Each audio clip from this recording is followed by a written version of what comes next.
मेरा hardware update हुआ है और मैं पाकिस्तान का पहला सियासतदान हूं जो इस पे शर्मिंदा नहीं। ये मेरा सॉफ्टवेयर अपडेट नहीं, ये बचपन से अपडेटेड है। मैं पहले भी तो दसिया मैं फैसलाबाद का जट है, मैं सीधियां सीधियां पदरियां गल्लां करने पे यकीन रखता है। अगर राणा साहब को बाथरूम में बंद कर दें तो उसके बाद उन्हें जेल भेजने की क्या जरूरत है। अब आपने वहीं बैठ के बयान जारी करने, अंदर से बीपर देने आपने, तो आप तैयार नहीं। कुत्ते को जंजीरी डाल के बांध देंगे। किसी ने कहा कि कुत्ता तुम्हारा कान ले गया, वो बंदा कुत्ते के पीछे भाग पड़ा, कान को नहीं। हमारी बहन है लेकिन आप बहुत ही बड़ी बदतमीज है। ये वाहियातियों के बगैर और कुछ नहीं कर सकते। कि एक ऑडियो लीक की गई खान साहब की। अब जैसा कि आप बात कर रहे हो, मैं एक एग्जांपल के तौर पे आपको बता रहा हूं कि आप किसी को बता रहे हो कि फलां शख्स का मुझे फ़ोन आया या फलां शख्स मुझे मिलने आया और उसने कहा कि उसकी मुलाकात PMLN के फलां बंदे से हुई और उस फलां बंदे ने PMLN के बंदे ने कंफर्म किया मुझे कि मैंने 5 MNA ख़रीद लिए हैं। तो अब इस पूरी स्टेटमेंट में से आप एक जुमला उठाएं, मैंने 5 MNA ख़रीद लिए हैं। ये आप साफ़ी हज़रात अक्सर फाइल करते हैं स्टोरी, आप अपने एडिटर को फ़ोन करते हैं, वो जी मुझे शहबाज गिल साहब मिले थे, उन्होंने बताया कि उनको फवाद चौधरी साहब ने बताया कि मैं कल कराची जा रहा हूँ। तो अब आपके उस जुमले को, मैं कल कराची जा रहा हूँ को बीच में से उठा के किसी और टेप में लगा दिया जाए जिसमें आप किसी अपने और कज़न को बता रहे हो कि वहाँ पर शादी है। तो आपके दोनों जुमले लग गए। मैं कराची जा रहा हूँ, जो कि असल में आप फवाद चौधरी साहब की स्टेटमेंट बता रहे थे एडिटर को। अगली आप अपने किसी कज़न को बता रहे थे बात कि वहाँ शादी है, या आप कह रहे हो वहाँ मेरी शादी है, जो 2 साल पुरानी आपकी कोई स्टेटमेंट हो जब आपकी शादी हुई हो, और आप कराची और शादी इकट्ठी कर दें, आप घर जाएँ और बेगम से आपको मार पड़े कि तुम कराची में कौन सी शादी कर रहे हो। तो ये उसी तरह की वाहियात हरकत की है इस हुकूमत ने, क्योंकि ये वाहियातियों के बगैर और कुछ नहीं कर सकते। कि वो एक स्टेटमेंट जो खान साहब किसी के बारे में कुछ कह रहे होंगे कि उसने 5 MNA ख़रीद लिए हैं, वो कह रहा है कि मैंने 5 MNA ख़रीद लिए हैं, उसमें से वो जुमला उठा के, और वो नज़र आ रहा है, मुझे कहने की ज़रूरत नहीं, पाकिस्तान के सारे सहाफ़ियों ने ये कह दिया, जो बड़े इंपॉर्टेंट सहाफ़ी, उन्होंने ये कह दिया कि इसमें तो तीन हिस्से तो उनको सुन के नज़र आ रहे हैं कि जुड़े हुए हैं। अभी जब उसका फोरेंसिक होगा तो पता नहीं कितने जुड़े हुए होंगे इससे। तो इसलिए इस टाइम आपके पास टोटल MNAs की तादाद है 84 और आपके इस टाइम मिनिस्टर हैं, कैबिनेट मेंबर 76। तो मुझे सिर्फ अफसोस उन 8 पे हो रहा है जिनकी बारी नहीं आई। तो खुदा की लाठी बेआवाज़ होती है, उन 8 बेजुबानों मस्कीनों के ऊपर भी रहम किया जाए, उन्हें भी वजारत जैसी जो बुनियादी सहूलत है वो फराहम की जाए। क्योंकि आपकी पार्टी के हिसाब से तो जैसे सांस लेना, खाना खाना, कपड़े पहनना, ये बुनियादी ज़रूरतें हैं और बुनियादी हकूक़ हैं इंसानों के, ऐसे लगता है आपके MNAs का वज़ीर बनना बुनियादी हक है। तो वो जो 8 हैं वो क्या सौतेले हैं, वो किसी और माँ से बेचारे पैदा हुए हैं, कमतर हैं, या उनकी जो MNA शिप है वो जाली है, तो उनको भी ये मौका फराहम करें। 76 और 84 में ज़्यादा फ़र्क नहीं है। अल्लाह का नाम लें, जो आपकी स्पीड है मेरा ख्याल अगले 8-9 दिन के अंदर आप ये काम पूरा कर लेंगे, और हैं भी आपके पास इतना ही टाइम, ज़्यादा नहीं है। ये जो खान साहब की ऑडियो मैंने आपको बताया कि लीक की गई, किसी और कॉन्टेक्स्ट से बात उठा के किसी और कॉन्टेक्स्ट में रख दी गई, इनकी ख़रीदो फ़रोख्त का असल में वो जिक्र कर रहे थे जो इन्होंने उनके खाते में डाल दिया। अगर खान साहब ख़रीदो फ़रोख्त कर रहे होते तो 84 वाला वज़ीर आज़म बना बैठा है इस टाइम, और खान साहब जो मेजॉरिटी पार्टी हैं वो अगर 5 MNA ख़रीद लेते और ख़रीदे हुए होते तो वो वज़ीर आज़म होते। दूसरी बात मैंने करनी है, मरियम औरंगज़ेब साहबा बार बार थप्पड़ों की बातें करती हैं, उंगलियां निकाल निकाल के बातें करती हैं, आंखें निकाल निकाल के बातें करती हैं, अपीयरेंस पे बात करती हैं, खान साहब के काले चश्मे पे बात करती हैं।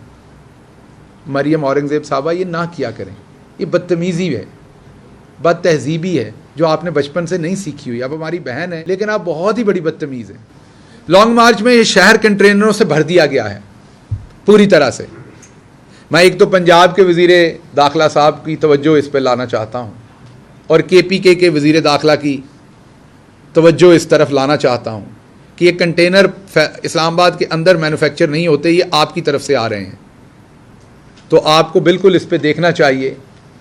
आपने जो ऑफिसर यहाँ पर लगाए हुए हैं आपको देखना चाहिए, इसलिए देखना चाहिए कि चलें वो तो जब कंटेनर लगेंगे वो तब देखेंगे क्या होगा जब पाकिस्तान तहरीक इंसाफ मार्च लेके आएगी, लेकिन उससे पहले ये सारे सहाफ़ियन से पूछ लें इनकी ज़िंदगियाँ कितनी अजीरन कर देते हैं जब ये बगैर किसी वजह के इस तरह के कंटेनर लगा दिए जाते हैं। और अभी पता नहीं है लॉन्ग मार्च किस दिन आना है, लेकिन कंटेनरों से भर दिया है। इमरान खान की आरटीओ इन्होंने लीक की है, क्या उसकी किसी अथेंटिक एजेंसी से फोरेंसिक कराएंगे आप? दूसरा ये कि कहा जा रहा है कि लॉन्ग मार्च के हवाले से पंजाब हुकूमत किसी किस्म की कोई फाइनेंशियल सपोर्ट नहीं करेगी। देखिए, पहली बात आपने कहा कि हम अथेंटिकेशन करेंगे, तो ये आप वही बात कह रहे हैं कि किसी ने कहा कि कुत्ता तुम्हारा कान ले गया, वो बंदा कुत्ते के पीछे भाग पड़ा, कान को नहीं, समझ रहे हैं ना। लेकिन हम इसमें ये करेंगे कि हम कुत्ते को जंजीरी डाल के बांध देंगे, तो कान की तरफ ज़्यादा नहीं जाएंगे, खींच के दोबारा नहीं उतार देंगे। मीन के हमें तो पता है वो ऑडियो जाली है, तो हमने उसकी फोरेंसिक क्यों करवानी है? हमें कोई शक है कि वो जाली नहीं है जो हमने फोरेंसिक करके अपने आप को एहसास दिलवाना है? तो जिसको है वो करवाए, लेकिन ये कभी फोरेंसिक नहीं करेंगे, उसकी वजह कि इनको तो पता है इन्होंने क्या किया हुआ है। दूसरा सवाल आपने पंजाब हुकूमत का, तो बिल्कुल पंजाब हुकूमत क्यों फाइनेंशियल सपोर्ट करेगी? ये एक पॉलिटिकल मूवमेंट है, उसमें हमारी पाकिस्तान तहरीक इंसाफ की पार्टी करेगी, पाकिस्तान की आवाम करेगी, पाकिस्तान की आवाम अपना हिस्सा डालेगी। हुकूमती जो वसाइल होंगे वो ना पहले कभी इस्तेमाल हुए हैं ना अब इस्तेमाल होंगे। हाँ, ये ज़रूर है क्योंकि हमारी अपनी हुकूमत है वहाँ पर, तो वहाँ से हमें कोई पाबंदी, वहाँ पर कोई जुल्म सितम, ये फैज़ाबाद के दरवाजे तक आके हम बैठे होंगे। तो राणा साहब कहते हैं आप आगे ना आए, आगे आने की ज़रूरत क्या होगी आपको? आप वहीं पर ख़त्म हो जाएंगे जब हम वहाँ पर आके बैठ जाएंगे। तो इसलिए मसलन अगर राणा साहब को बाथरूम में बंद कर दें तो उसके बाद उन्हें जेल भेजने की क्या ज़रूरत है अगर वो अपने घर में अपने बाथरूम में सारा दिन बैठे हैं? तो ये इतनी है, घर के अंदर जितनी जगह बाथरूम की होती है उतनी जगह आप मुल्की अगर रकबे के हिसाब से हिसाब लगाएं तो जितनी जगह के राणा साहब वज़ीर दाखिला हैं वो उतनी की जगह है। तो इसलिए राणा साहब तैयार हो जाएं, अब आपने वहीं बैठ के बयान जारी करने हैं, अंदर से ही बीपर देने हैं आपने, तो आप तैयार रहें। सर ये बता दें कि आपको हम कई साल से सुन रहे हैं, आज आपके लहजे में वो तेज़ी और अल्फाज में वो बमबारी नहीं है, इसकी वजूहात क्या है? दूसरा सवाल ये कि इमरान खान ने अभी तक लॉन्ग मार्च के हवाले से कोई डिसीजन नहीं ली। इस मार्च की फाइनेंसर कौन होगा? क्योंकि आप एक तरफ जहांगीर तरीन साहब और अलीम खान की शफकत से महरूम है, तो दूसरे साइड पे वहाँ पे ज़हीरुल इस्लाम साहब की शफकत भी अब नहीं रही, तो किस तरह मैनेज करेंगे? अच्छा, एक तो आपका जो सवाल है, क्योंकि आप लोग बार बार मुझे ये एहसास दिलाते हैं कि ये बमबारी आपकी क्यों ख़त्म हो गई, तो आप बिल्कुल ये क्लियर रखें कि बिल्कुल मेरा हार्डवेयर अपडेट हुआ है और मैं पाकिस्तान का पहला सियासतदान हूँ जो इस पर शर्मिंदा नहीं हूँ, आपको बताता हूँ। तो आप मुझे बार बार चुबक लगाते हो तो उसका फ़ायदा नहीं, मैं तो खुद कह रहा हूँ। तो वो बमबारी आते आते वक्त लगेगा। आप साइकिल से गिरते हैं ना तो दोबारा साइकिल उसी रवश पे चलाने में वक्त लगता है, तो इसमें मुझे तो कोई शर्मिंदगी की बात नहीं। भाई साहब भी बता रहे थे कि प्लेन हो जाते हैं बंदे, तो आपने क्या बताना, मैं तो खुद बता रहा हूँ कि बंदे प्लेन हो जाते हैं। स्त्री फिरती है तो बल निकलते हैं, लेकिन थोड़ी देर के बाद कपड़े पे फिर बल आ जाते हैं। तो इसलिए आप बिल्कुल मेरी बमबारी पे परेशान ना हो, वो बमबारी इंशाल्लाह वहीं होगी।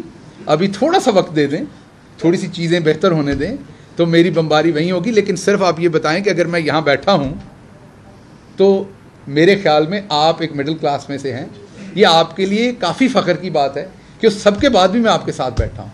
मैंने ना ही कोई स्टाम्प पेपर लिख के दिया है और ना ही मैं इस मुल्क से भागा हूँ या भागने की कोशिश की है। तो बिल्कुल अगर आप ये समझते हैं कि मैं दूसरे सियासतदानों की तरह झूठ बोलूँगा, छुपाऊँगा, को बहाना करूँगा, बिल्कुल नहीं। मैं ओपनली एडमिट करता हूँ एक चीज़ हुई है, उसके आप पे जिस्मानी असरात भी होते हैं, उसके आप पे इमोशनल असरात भी होते हैं, आपकी फैमिली पे भी असरात होते हैं। जिन सहाफ़ियों को कभी कैद किया गया, आप उनसे पूछें कि उनके लिए सबसे बड़ा मसला क्या था। सबसे बड़ा मसला था जब वो वापस आके अपनी फैमिली से मिले। जिस मसलन आपकी वालदा जब आप घर से निकलते हैं तो जिस तरह से वो आपको दवाएं देती हैं और शाम तक आपका, क्योंकि काम पर थोड़ा आप सबको पता है, मुझे कहने की ज़रूरत नहीं है, कैमरामैन जैसे हैं, अभी यहाँ पर कोई काम हो तो जिस तरह का आपका ख़तरनाक काम है, बम धमाके पे आपने पहले पहुँचना, तो आपकी माएँ तो आपको रोज़ ऐसे ही भेजती हैं कि जैसे शाम में उन्होंने नहीं देखना। तो ये इसका एहसास आपको नहीं है। इसका एहसास आप उनसे कभी पूछें, माँ से पूछें, वो आपको बताएगी।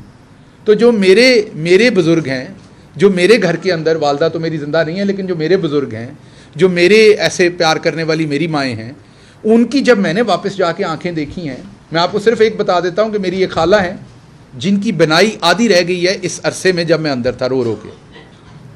तो मैं शायद खुद उतना कमज़ोर ना हूँ, लेकिन जब मैं उनको देखता हूं तो मुझे बिल्कुल कमज़ोरी का एहसास होता है। तो उसके लिए थोड़ा वक्त लगता है। गोश्त पोश का इंसान हूँ, भले मैं फैसलाबाद का जट हूँ, लेकिन उसके बावजूद गोश्त पोश का इंसान हूँ, थोड़ा वक्त लगेगा। आपका काम मुझे चुप के मारना नहीं है, आपका काम इस टाइम मेरे साथ खड़े होना है। हाँ, अगर मैंने किसी प्लॉट में ठगी करके, अगर मैंने कोई करप्शन करके जेल में गया था और मेरी वहाँ ठुकाई हुई, तो आपको बिल्कुल अंदर से खुश होना चाहिए। अगर मैंने बाहर को लैंड क्रूज़र ली है किससे, किसी ठेके में, मैंने कोई ट्रांसफ़र पोस्टिंग कराई थी, मैंने कोई डीसी लगवाए थे, उसमें पैसे लिए थे, मैंने कोई क्लर्क लगवाए थे, मैंने कोई और 2 नंबरियाँ हरामजदगियाँ की थी और उसमें मैं जाके जेल भुगत के आया हूँ, तो आपका चुबक लगाना बिल्कुल दुरुस्त है। मैं उसी काम में गया हूँ जो आपका काम है। मैं बोलने में जेल गया था और यही काम आप करते हैं, यही काम मैं करता हूँ। तो इसलिए आपका काम, मैं गुस्से नहीं हूँ कि आपने चुबक लगाई, मैं तो ये इसका आबादी हूँ, यही बात कीजिए। लेकिन आपको मैं सिर्फ आपको ब्रदर के तौर पे, भाई के तौर पे, दोस्त के तौर पे बता रहा हूँ कि ये कभी, फॉर एग्जांपल आपके सामने है, कितने सारे सहाफ़ियों को, जमील फारूकी को गुजरना पड़ा, हामिद मीर को गुजरना पड़ा, कितने सारे लोगों को पहले भी गुजरना पड़ा। हमारा काम एक दूसरे को चुबक लगाना नहीं है, बल्कि हमारा काम ये अंडरस्टैंड करना है कि यार इस बंदे के साथ, इसके ख़ानदान के साथ, इसकी माँ बहनों के साथ क्या गुजरी होगी। तो इस टाइम शफ़क़त करें, मेहरबानी करें, थोड़ी देर के लिए रहम करें, बाकी खैर है, काम चलता रहेगा। अच्छा, क्या जो बयान दिया था आपने, जाहिर बात है आप उस पर मैं बात नहीं करूंगा, प्रेजुडिस है वो बात, अदालत के अंदर है। लेकिन मैं सिर्फ एक बात क्लियर कर दूंगा, मेरे वकील ने भी अंदर बार बार क्लियर की, ना मैंने कभी पाकिस्तान के किसी इदारे के खिलाफ बात की, ना मैं करूंगा। और ये मेरा सॉफ्टवेयर अपडेट नहीं, ये बचपन से अपडेटेड है। आप मेरी उस स्टेटमेंट में भी सुने तो मैं अपने इदारों से मोहब्बत की कोई कम से कम 12 दफ़ा मैंने बात कही। आप मेरे उससे 10 दिन पुराने ट्वीट उठाएं तो मेरे 33% ट्वीट जो होते हैं वो अपने इदारों से मोहब्बत के बारे में होते हैं। हम में वो सॉफ्टवेयर ही नहीं है जिसमें हम पाकिस्तान के, हम तो नेशनलिस्ट हैं। अमेरिका में भी यही बैठ के काम करते थे, यहाँ भी जितने लोग मुझे जानते हैं उन्हें पता है मेरी स्टैंडिंग कहाँ, मैं कहाँ खड़ा हूँ। तो इसलिए, लेकिन इस इम्पोर्टेड हुकूमत ने ये एक झूठा मुकदमा बनाया था, बिल्कुल बनाया था, और इन्होंने वो उसमें एडिट करके, आप में से किसी ने तो मेरी असल स्टेटमेंट सुनी नहीं कभी। जो स्टेटमेंट आप सुनते हैं वो तो वाकई बड़ी ख़तरनाक लगती है। वो तो वैसे ही जैसे अभी खान साहब की स्टेटमेंट को एडिट किया गया है, वो मेरी स्टेटमेंट को ऐसे ही एडिट किया गया है। वो तो ऐसे ही लगती जैसे उन्होंने कहा मैंने 5 बंदे खरीदे हैं। मेरी स्टेटमेंट भी ऐसी बनाई गई है, मुख्तलिफ जुमलों को उठा के एडिट किया गया। असल स्टेटमेंट जो पैमरा ने अपने उसमें भेजी थी, जो शोकाज भेजा था एक निजी चैनल को, उसमें वो 4 पेजेस की, वो पढ़ें तो फिर आपका बिल्कुल मतमा नज़र चेंज हो जाएगा, क्योंकि उसमें ऐसी कोई चीज़ नहीं है। तो मोबाइल में क्या था, डेटा आपसे कुछ डेटा दे दिया, मोबाइल दे, उसमें बेसिकली क्या था जो आपने डिलीट किया? मैंने पहले तो आपको कहा कि मैं बहुत डिटेल में इसलिए नहीं जाऊँगा, ये मामला अदालत में है, मेरे केस को इसका नुकसान हो सकता है। लेकिन मैं ये आपको बता देता हूँ कि जब मुझे पकड़ा गया तो वहाँ से मेरे ख्याल में मोबाइल भी ले लिया गया होगा, क्योंकि मैं तो गाड़ी से चला गया, मुझे तो उसके बाद का नहीं पता। मुझे तो नहीं पता कि वो मोबाइल पुलिस ने उठाया, किसी और ने चोरी किया, क्योंकि वो गाड़ी बाद में बाहर खड़ी रही, बनी गाला के बाहर, उसका शीशा भी टूटा हुआ था। तो मेरी पोजीशन में, मैं तो इनकी पोजीशन में था, तो इसका जवाब तो उन्होंने देना है कि उस मोबाइल में क्या था और क्या चीज़ थी। तो मेरी पोजीशन में तो नहीं। इमरान खान साहब ने जो कहा है कि राना सनाउल्लाह और शहबाज शरीफ की अज़ाइम मैं जानता हूँ, मगर मेरे